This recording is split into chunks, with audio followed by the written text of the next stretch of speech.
자, 여러분 안녕하세요. 콕콕정교수 공인회계사 정성진 교수입니다. 자, 이번 시간에는 재무제표를 만들 때 기본적으로 몇 가지 가정을 두는 게 있습니다. 그 기본 가정과 만들어진 이 재무제표, 회계정보의 특성 등에 대해서 한번 알아보도록 할게요.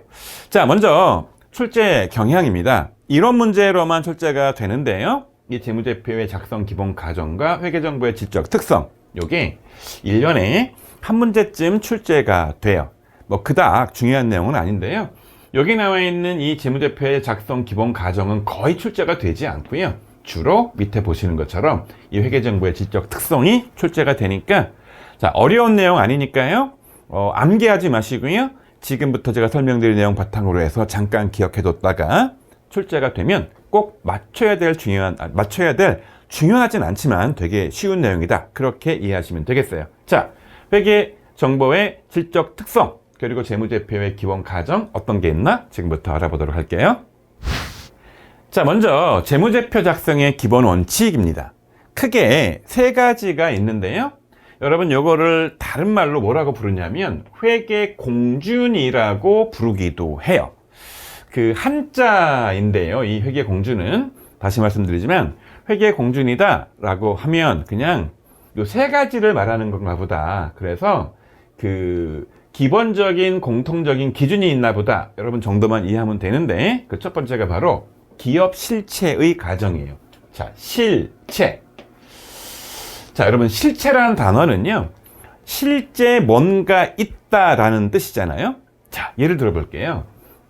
여기 이렇게 삼성전자라는 회사가 있다 가정을 할게요. 근데 여러분 이 삼성전자의 재무제표가 만들어졌다라고 가정을 하겠습니다. 우리가 이제 지난번 강의에서 말씀드린 것처럼 재무제표에는 5가지가 들어가 있다고 그랬죠. 첫 번째 재무상태표, 두 번째 손익계산서, 세 번째 자본변동표, 네 번째 현금흐름표. 요 4가지가 주요한 표이고요. 마지막 이 설명하는 주석이 있다 그랬죠. 5가지가 재무제표입니다. 이걸 만들어서 공표를 한 거예요. 그럼 여러분 여기서 질문이에요. 이 삼성전자란 게 눈에 보이나요? 자, 삼성전자 방문을 해보면 엄청나게 큰 본사 건물과 엄청나게 큰 공장 건물 같은 게 보이겠죠. 여러분 눈에 보이는 이 건물이 삼성전자예요? 삼성전자가 갖고 있는 건물이에요. 착각하시면 안 돼요. 그냥 눈에 보이는 이 건물은 삼성전자가 갖고 있는 건물인 거예요. 자, 또 질문 드려볼게요. 근데 이 건물은 삼성전자 거예요? 주주 거예요? 자, 무슨 엉뚱한 질문이냐고요? 분명히 이 회사에는 투자한 주주가 있고요. 채권자가 있어요. 채권자는 뭐 남이니까 그렇다고 치고 지워볼게요.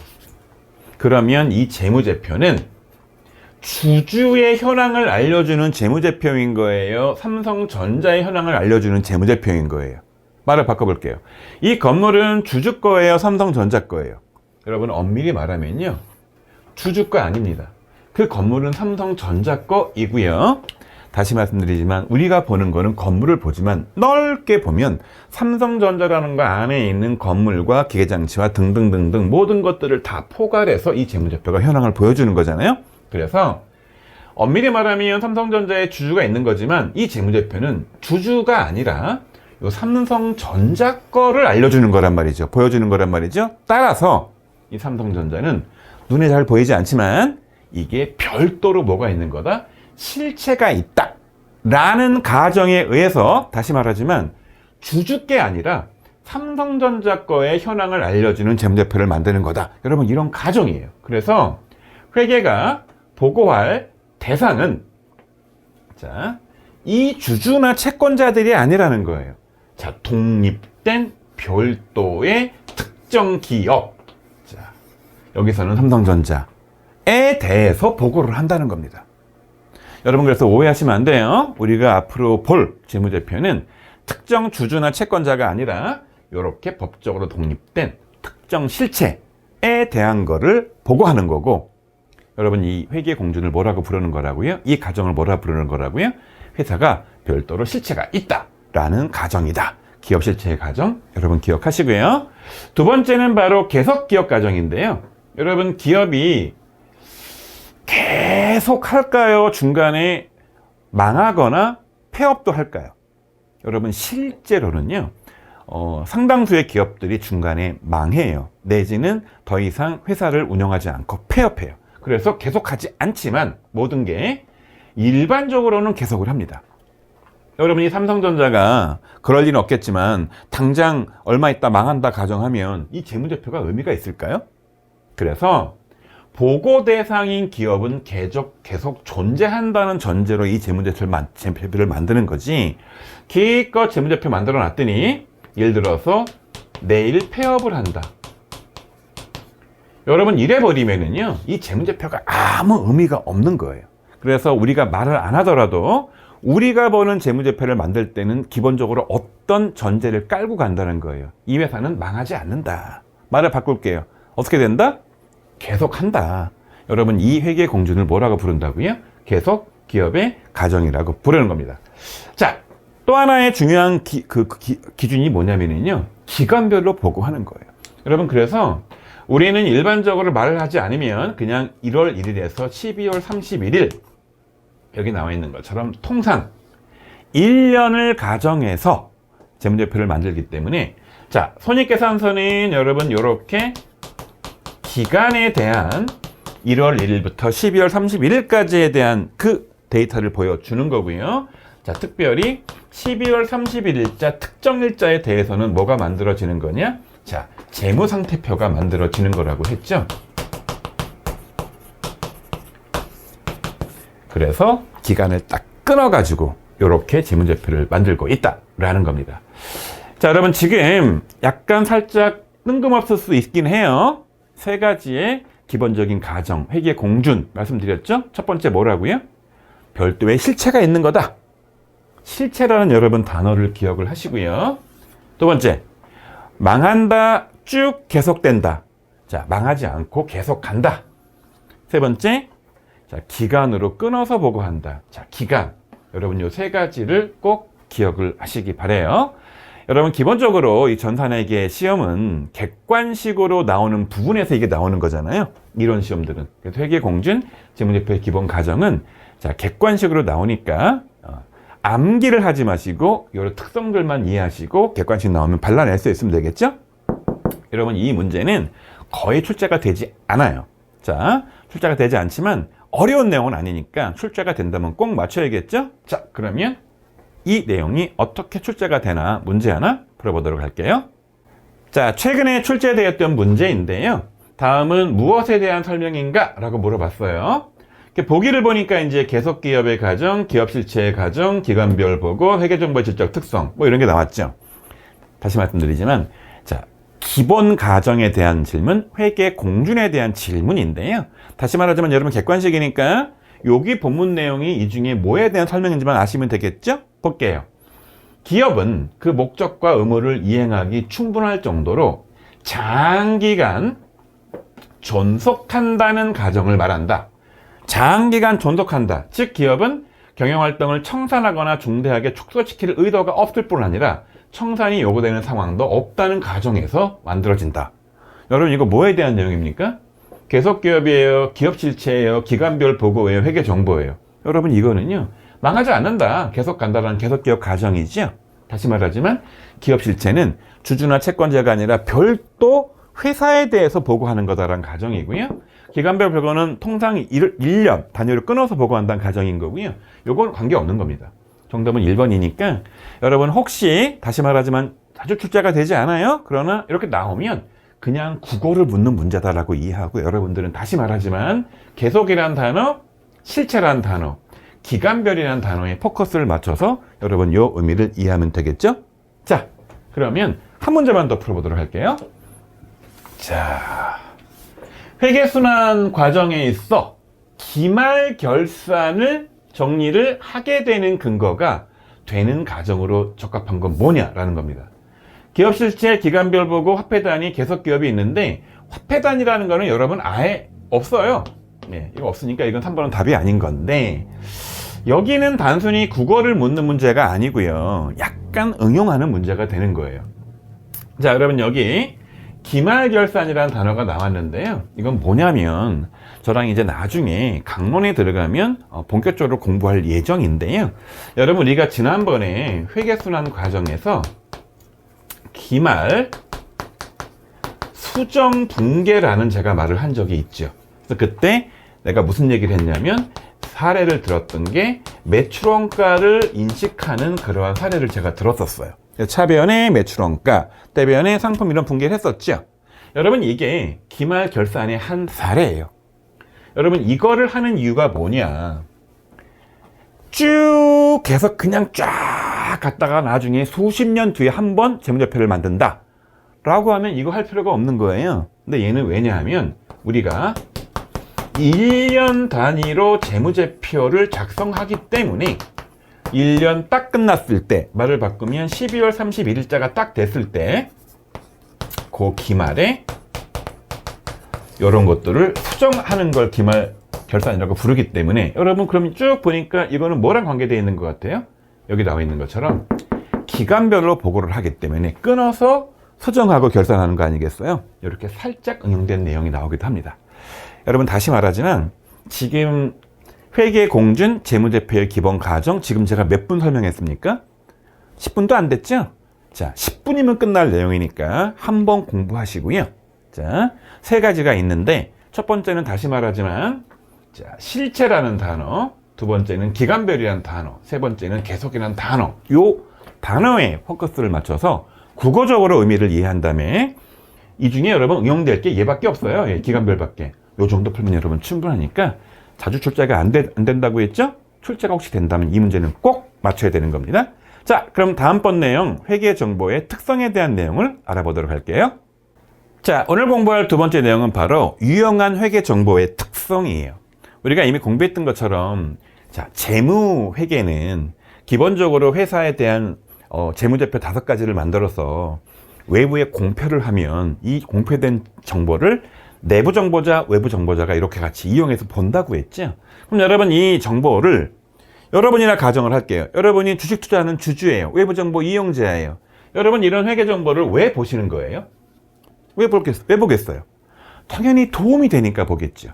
도움이 된다? 자, 그게 무슨 말이냐? 목적에 적합하다는 거예요.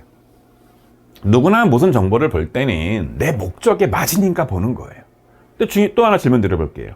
내 목적에 맞기 위해서 재무제표를 보고 있는데 만약에 이 재무제표가 엉터리로 만들어졌다. 말을 바꿔볼게요. 만약에 여기에 엄청난 분식회계가 있다. 다 거짓말이다. 여러분 분식회계는 실제랑 다르게 부풀려서 만드는 회계, 거짓으로 만드는 회계를 분식회계라고 부르잖아요. 여러분 이러면 어떻게 되는 거죠? 나는 엉터리 정보를 보는 거잖아요. 따라서 이 회계 정보는 기본적으로 내부 외부 이용자한테 적합한 정보를 줘야 하지만 또 한편 어때야 되는 겁니까? 믿을만 해야 돼요. 여러분 그래서 살짝쿵 좀 암기가 필요한데요. 회계 정보의 특성을 시험 문제를 풀 때는 두 가지의 단어를 여러분 꼭 기억해야 돼요. 첫 번째가 뭐냐면 나의 목적에 적합해야 된다라는 특성이 하나 있어야 되고요. 내 목적에 아무리 맞으면 뭐예요? 믿을만 해야지. 그래서 얘는 틀린 정보가 아니다, 믿을만해야 된다라는 신뢰성이 필요하다라는 두 가지는 여러분들이 기억을 하셨으면 좋겠어요. 그런데 이 전산회계 1급 시험에서는 이 신뢰성과 목적 적합성에 대한 그 해설하는 내용들 몇 가지가 나와요. 여러분 이것도 다시 말하지만 객관식 시험으로 나오는 거기 때문에 암기 필요 없잖아요. 자, 중립적으로 만들어야 되겠죠? 내 입장에서, 경영자 입장에서, 주주 입장에서 만들어야 되는 겁니까? 근로자도 중요하고 경영자도 중요하고 외부에 채권자, 주주, 투자, 잠재적인 투자자, 정부 다 중요한 거 아닙니까?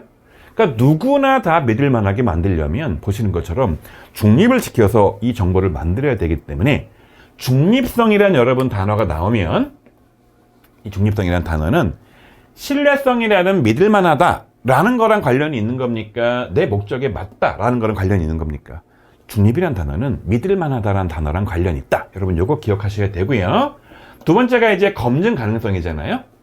정보를 만들었는데 여러분 이게 나중에 사후에 맞춰볼 수 있는 정보로 믿을만해. 따라서 여러분, 검증 가능하다는 말의 의미는 신뢰성이라는 단어랑 관련이 있는 단어고요. 또 하나가 표현의 충실성이에요. 어떤 거래가 발생하면 이 거래를 충실하게 표현을 하면 맞는 정보가 만들어지는 거잖아요. 따라서 여러분, 표현의 충실성도 뭐랑 관련이 있는 겁니까? 바로 신뢰성이란 단어랑 관련이 있는 겁니다. 자, 이제 목적에 여러분 적합하다. 질문 드려볼게요. 여러분이 재무제표를 이제 내가 봐야 되는 거예요. 투자자가 됐던, 채권자가 됐던, 거래하는 상대방이 됐던, 저기서 나한테 거액의 외상으로 물건을 달래요. 물건을 줘야 되는데, 물건 줬다가 금액 뜯기면 어떻게 해요? 못 받으면 어떻게 해요? 그럼 쟤를 분석을 해야 돼. 그래서 저 회사 재무제표를 보아. 여러분, 그래서 이런 목적에 적합하려면 이 재무제표가 어때야 될까요? 제일 중요한 거. 보시는 것처럼 제때 나와야 돼요. 아니, 내가 이 회사 분석을 하려고 했더니 재무제표가 안 나와, 도대체가. 그럼 말짱 꽝이에요. 그런데 여러분, 이 신뢰성과 목적 적합성은 살짝 상충되는 그런 경향이 있어요. 왜? 재무제표를 중립적이고 검증 가능하면서 충실하게 표현해서 재무제표를 만들려면 빨랑 만들 수가 있어요? 좀 시간이 걸릴까요? 예, 시간이 오래 걸릴 수가 있어요. 여러분, 따라서 아무리 신뢰적이라 하더라도, 아무리 믿을만 하더라도 내가 이걸 봐야 되는데 내가 보고 싶을 때 안 나와? 아무 의미가 없는 거예요. 여러분, 따라서 재무제표는 자, 신뢰성이 있을 뿐만 아니라 나한테 목적에 적합할 의미가 있는 거죠. 첫 번째 적합성은 바로 적시성이에요. 두 번째, 이 재무제표를 통해서 자, 미래에 이 회사가 얼마나 매출을 일으킬지, 미래에 이 회사는 얼마나 재무 상태가 바뀔지에 대한 어느 정도의 예측 가능성이 있어야 돼요. 이 재무제표를 봤더니 지금만 딱 알려주고요, 미래에 어떻게 바뀔지를 전혀 알 수가 없는 거예요. 여러분, 이러면 별로 의미가 없어요. 그래서 우리가 지난번 강의를 보면 재무제표를 만들어서 발표할 때는 어떻게 하느냐. 자, 올해 것만 보여주는 게 아니라요. 자, 단기와 전기를 비교해서 표시한다고 했죠. 이렇게 단기와 전기를 비교해서 표시하는 이유는 뭐냐면, 자, 추세를 보는 거예요. 작년도 매출이 이만큼이었고 올해 매출이 좀 더 증가했네요. 지금 경기가 좋네요. 그러면 그 다음 연도 매출은 좀 더 증가할 걸로 보이잖아요. 이렇게 어느 정도 예측할 수 있는 정도의 정보를 제공하기 때문에, 하려고 하기 때문에 이렇게 비교 표시하는 거죠. 자, 또 하나가 피드백 가치예요. 피드백이라는 단어가 좀 어려울 수 있는데요. 자, 내가 재무제표를 본 거예요. 아까 말씀드린 것처럼 저 회사가 나한테 거액의 외상으로 물건을 달래요. 자, 엄청난 고액의 10억, 20억의 외상으로 물건을 줘야 되는 거예요. 근데 내가 재무제표를 왜 보는 거라고요? 내 목적이 뭐라고요? 내 목적은 거래 상대방으로서 저 회사가 망할까 안 망할까가 궁금한 거잖아요. 재무제표를 딱 봤더니 도대체가 저 회사가 망할지 안 망할지 아무런 정보를 나한테 주지 않아요. 이걸 피드백 정보를 준다고 표현하거든요. 피드백 가치가 없는 거잖아요. 나한테 의미가 없는 정보야. 근데 딱 봤더니 와, 현금도 무지하게 이 회사가 많이 가지고 있고, 그리고 매출도 엄청 많이 되고 있고, 이익도 많이 남고, 그렇게 믿을 만한 기업으로 보이는 거예요. 나한테 그러면 피드백 정보를 주잖아요. 피드백 가치가 있는 거예요. 또 한편, 내가 주식 투자하는 사람이야. 그래가지고 이 회사 투자하려고 하는 거야. 삼성전자에 투자하려고 보는데 재무제표를 쭉 보니까 적시에 나왔어. 내가 필요할 때 재무제표가 잘 빨리빨리 나오네. 두 번째, 이걸 딱 봤더니 미래에 매출이 대충 예측이 돼. 반도체 경기가 휴대폰 이 시장 흐름을 보니까 이 회사 추이를 봤더니 내년도에 매출이 늘 걸로 보여져. 여러분, 이렇게 나한테 정보를 주게 되면 아하, 투자할 만하네 라는 피드백 정보를 준단 말이에요. 그래서 회계 정보가 내 목적에 맞으려면 첫 번째 적시에 나와야 하고요. 이걸 통해서 어느 정도 미래가, 또는 자, 꼭 미래만 예측을 하는 건 아니에요. 이 회사의 향후 매출, 자, 향후 원가 등등의 어떤 예측할 수 있는 그 가능성이 있어야 되고요.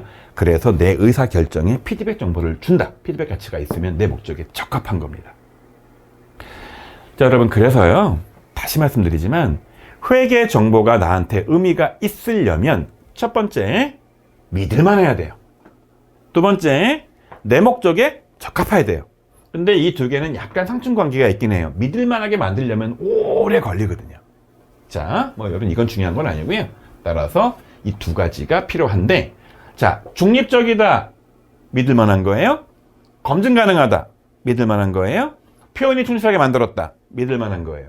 적시에 나왔다, 목적에 적합한 거예요. 예측 가능하다, 목적에 적합한 거예요.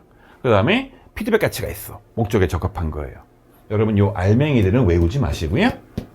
다만 아무리 객관식이라 하더라도 목적에 적합하고 믿을만해야지만 이 정보가 가치가 있는 거다라는 측면에서 회계 정보의 특성은 두 가지만 기억하세요. 믿을만해야 되고 내 목적에 적합해야 된다.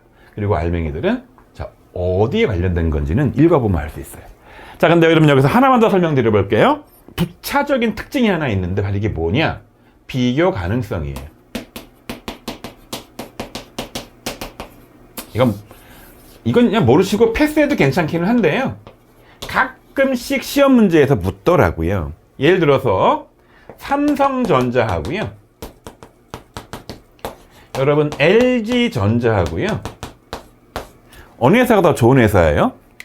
어디 회사가 더 재무 상태가 안정적인 회사예요? 라고 물었는데, 이 삼성전자의 재무제표와 LG전자의 재무제표가 있을 거 아니겠습니까? 그런데 삼성전자는 다른 기준으로 재무제표를 만들고요, 또 LG전자는 또 이런 기준을 만들고, 두 회사에 따라야 되는 기업회계 기준이 다르다면 이 두 회사가 비교가 되겠습니까?